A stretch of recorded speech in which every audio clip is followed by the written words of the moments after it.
This sculpture by Michael Massie is called The Ties That Bind Us.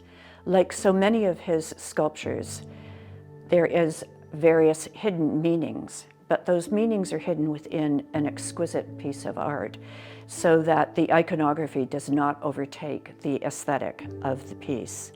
In this case, a shaman head with muskox horns is added to what is obviously a Sedna reference, except with the feet of an animal there. And the exquisite serpentine S-shape of the piece, having nothing to do with the iconography, is just a very, very beautiful contemporary sculpture.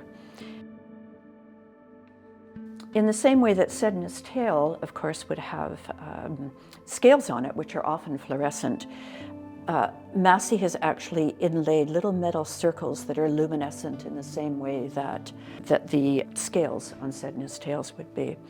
So it is a beautiful mixed media piece.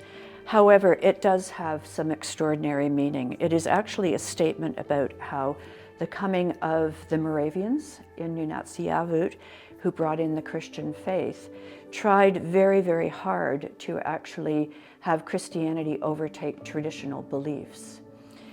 In this case, as you see, the bishop's scepter is actually piercing the figure of the shaman mythological Sedna right in the back.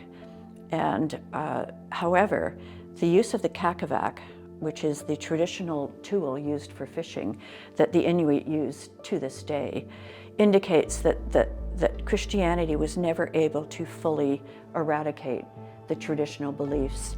And frankly, that is a very good thing, because you have now a contemporary sculptor who's looked at the history and who's lived the history himself, who is able to indicate that this did not take them over entirely. They still had their mythology and they still had their material culture. The front of the sculpture, which has the majority of the embellishment and has this iconography element, if seen from reverse, there is still, on the other side of the Sedna, there is still also this beautiful inlay of the metal. You can still see the scepter that the Inuk is trying to pull out of his body, and the kakavik as well. And this is, again, very, very typical of Michael Massie's work. He never would do a piece that was just one-sided.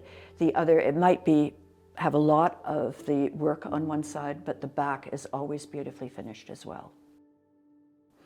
It is a fully integrated, exquisite piece of multimedia work.